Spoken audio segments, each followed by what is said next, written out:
Yung misis niya, Kaon na si Mama. Ito yung lunch niya. And then yung sabaw is andito. Siniparit ko yung sabaw. And then dessert niya is ito. hintay natin na Kaya tilawi ma. Kumusta man ang lasa? Lami? Sige, hungit daw be.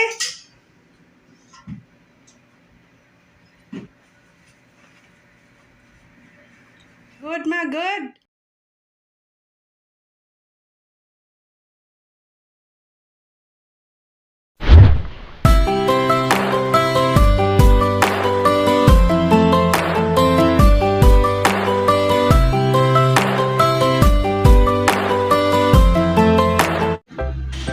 Hi guys, today is Tuesday sa California.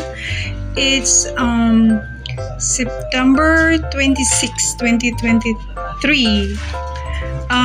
Anyway, today ga-request si Mama og lunch homemade. So naaman mi salmon nga fish.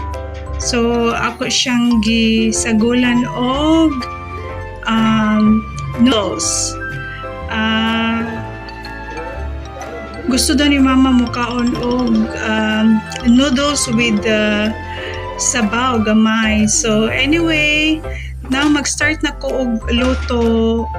And then, gamay lang na magtika para lang magisa ang garlic and bombay. Sa Bisaya is bombay. So anyway, isahog ko is salmon na fish. So alright, cook muna ako guys. Actually late upload na to eh. Today is Tuesday but niluto ko to kahapon. Manotice niyo siguro yung suot ko. Ito yung suot ko kahapon, Monday. And then, in-upload ko na tong video Tuesday.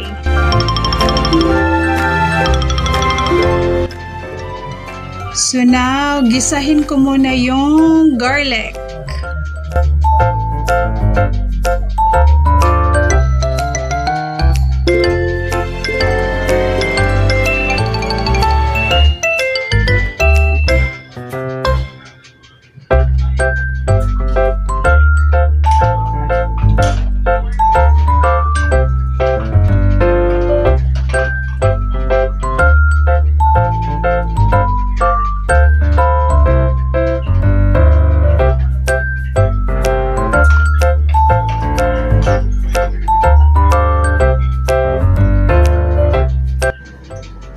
Then, habang pina-brownish ko yung garlic, naglaba kasi ako. So, tapusin ko munang itiklop itong maliliit na labaangan ko.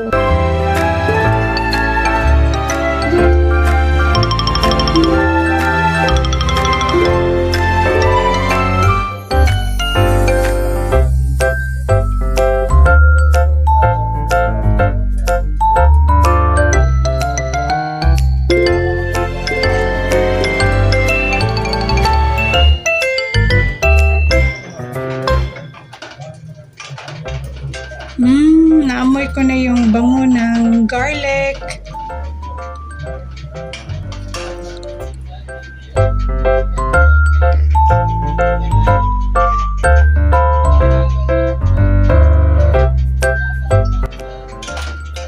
Pasensya na sa maingay na background na parang may magkalog-kalog. Nag-dryer kasi ako. So, now, na-brownish na yung garlic. I-add ko na yung, igisa ko na rin yung bombay.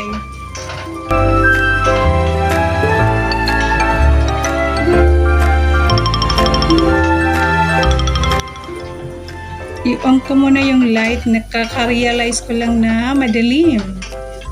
So, Pinahalo-halo ko yung garlic at saka yung bombay. Then, mamaya-maya, pag maluto na yung half cook na yung bombay, i-add ko na rin yung tuna.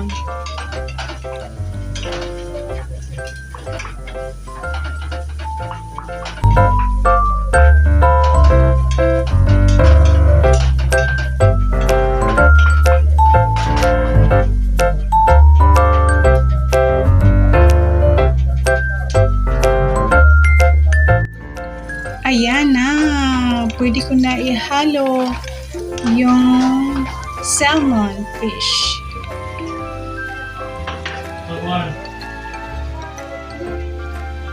There you go, the salmon fish.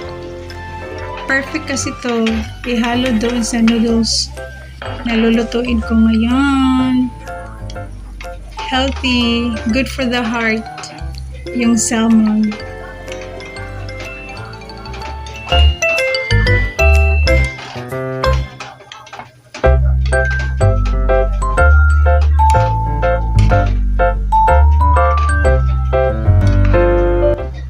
Then, pag matapos na gisa yung garlic, bombay, at saka yung salmon fish, mag-add na ako ng tubig.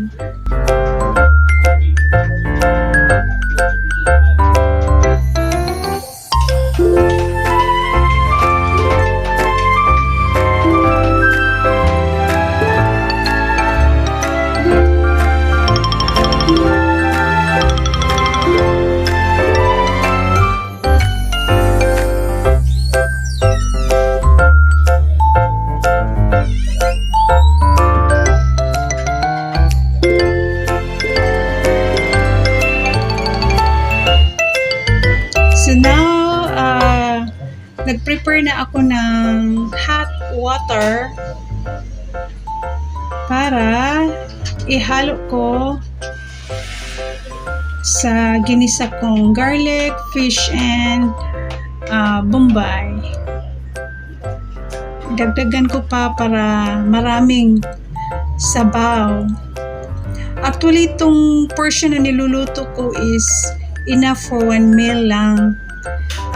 Kasi kakain din ako at saka si Mr. Si Kissy kasi hindi ko makain ito. Ang kinakain lang ni Kissy yung fish na dry. Pero pag ganitong may sabaw, no.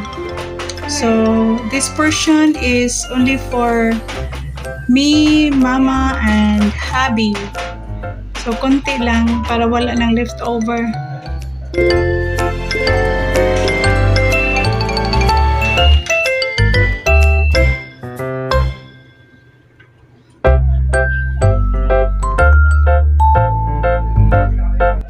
So, ayan na. Antayin ko na lang na kumukulo. Pakuluin ko muna siya para naman mag-mix yung lasa niya.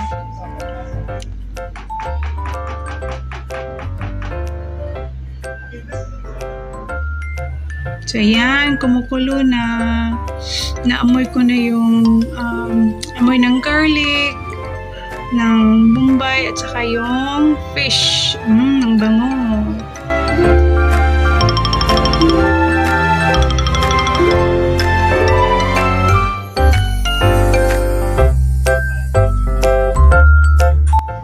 Then, ito yung pampalasa, yung Knorr powder. So, lagyan ko ng isang pack. So, enough na for this portion of dish. And sana magustuhan ni hubby at saka ni mama.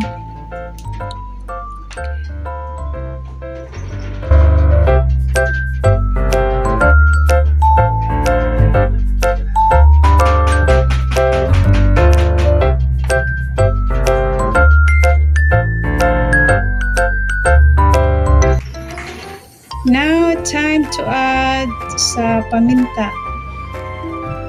Black pepper.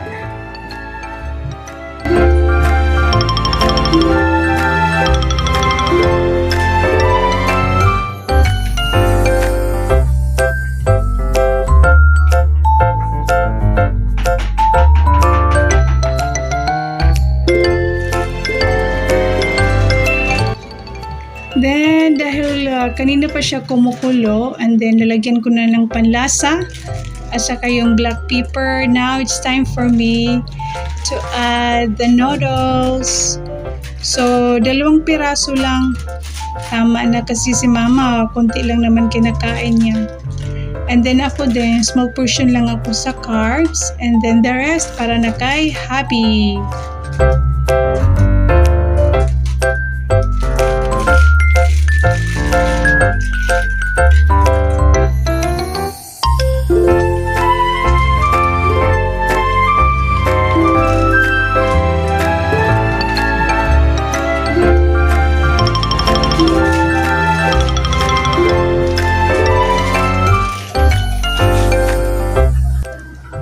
So, ayan, nailagay ko na lahat ng ingredients from garlic to bombay to salmon, and then yung pampalasa na nor powder at saka black pepper, and now ka-add ko lang sa noodles. So, pakuluin ko siya ulit, and then takpan ko siya para masarap yung ma-moist din siya sa loob at para lutong-luto yung noodles. Ayan. Ang bango. Tama lang yung sabaw na nilagay ko para naman. Kasi gusto ko at saka ni Mr. yung tama lang na hindi maraming sabaw. And then, enough din na kukuha ako ng liquid. Isiparit ko sa bowl. Ayan, takpan ko muna para maganda yung pagkaluto ng noodles at ma-moist siya. So, anyway, antayin na lang natin mamaya-maya. Siguro mga 5-10 minutes, luto na yan.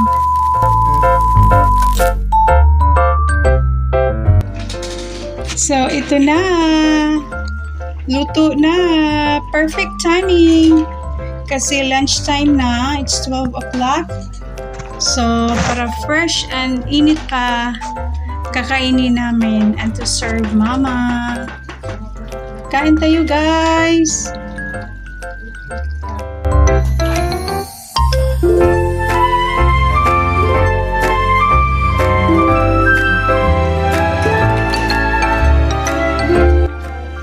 Alright, before ko i-serve kay mama at saka ni Mr., tikman ko muna kung tama lang ba yung lasa. To make sure na tama yung lasa para naman hindi na magreklamo yung dalawa. Nakakahiya naman kay Mr. at saka ni mama kung hindi nila magustuhan yung lasa.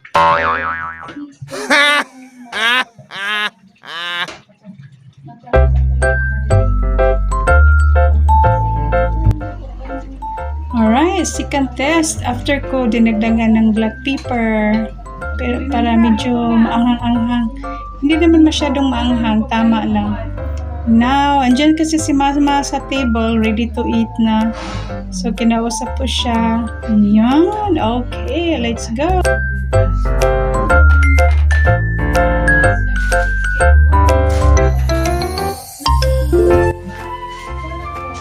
Iligpit ko muna yung mga extra ricada ko bago ko i-serve yung food.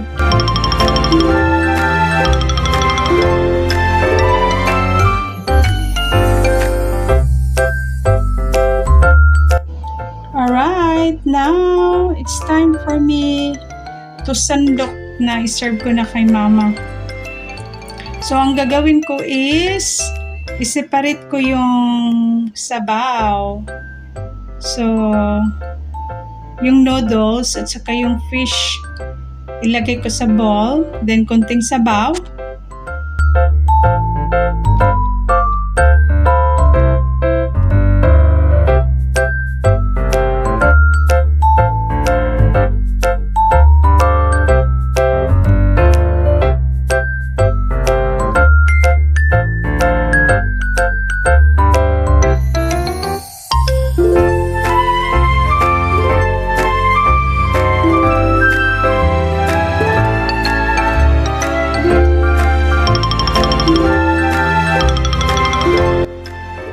kasi kinat siya, ang gagawin ko is for mama, mamaya i-cut ko na lang siya ng small para madali lang kainin ni mama. Pero yung sa amin ni Mr. hindi na.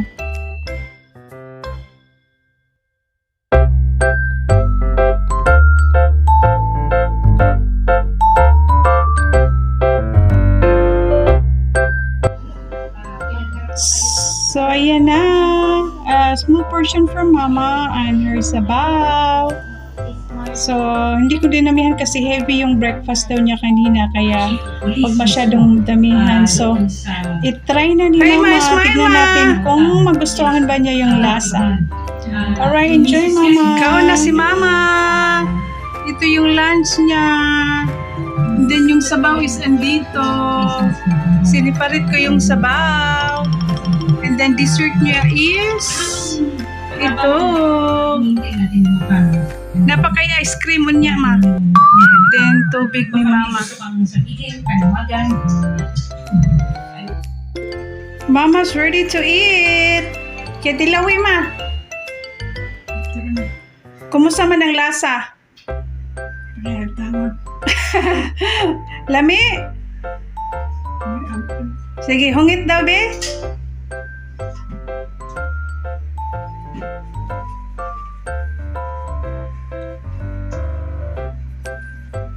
Lami na siya kay salmon ang sagol, ma. So good, ma. Good. Alright, enjoy your lunch, mama. Request ni mama for lunch today.